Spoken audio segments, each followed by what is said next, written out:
The Scottish Conservatives have said for months that people are paying the price of Humza Yousaf's mismanagement of Scotland's NHS. Earlier this month, A&E waiting times hit their worst level on record. The figures released yesterday are only fractionally better. The sobering reality which the Vice Chair of the Royal College of Emergency Medicine emphasised last week is that emergency department delays are associated not just with patient harm, but with increased mortality.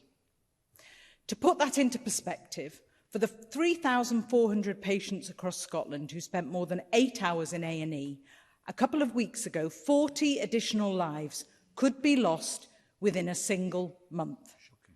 That's why these statistics really do matter.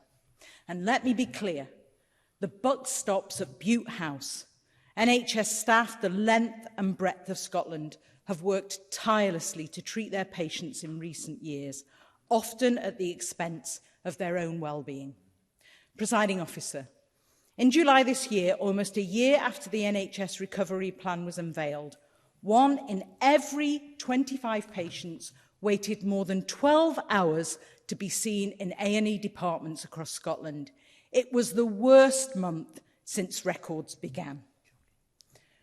What were Nicola Sturgeon and her SNP colleagues doing in July 2022?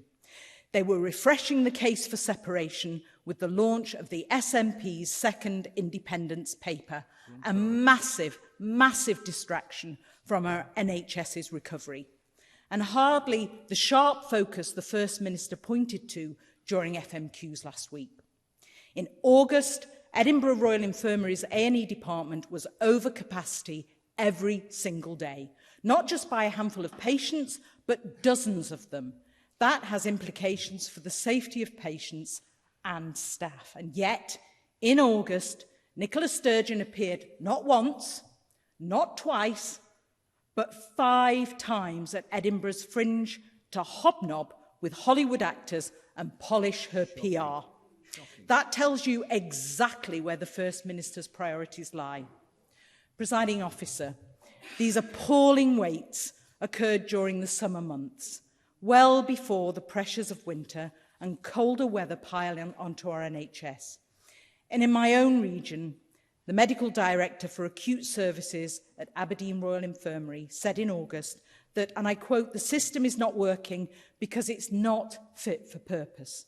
Ambulances are already stacking outside ARI because the hospital simply doesn't have the capacity. Paramedics and their patients are waiting hours outside A&E, meaning that ambulances cannot be deployed elsewhere.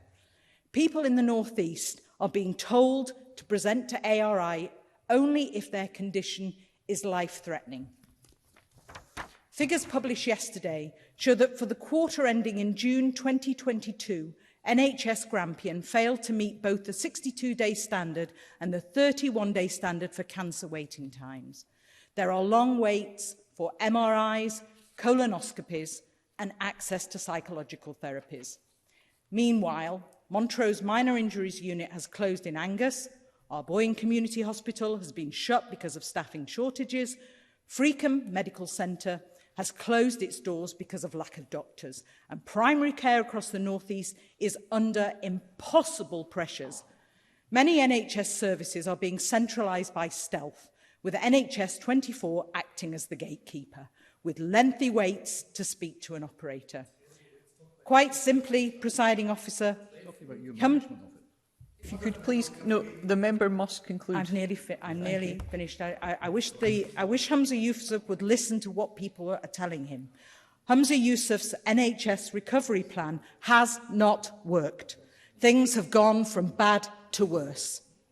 And it's no wonder, really, when Audit Scotland have said there is not enough detail in the plan to determine whether ambitions can be achieved in timescales set out.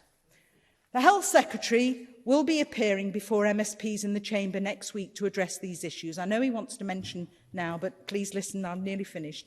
At least I sincerely hope he will address them.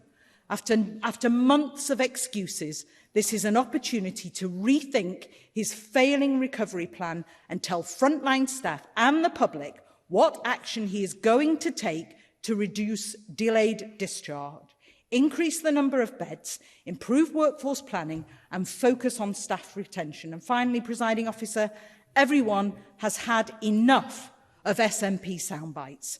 Humza Yousaf and his colleagues need to step up and get a grip. Too much, Presiding Officer, is at stake. Thank you.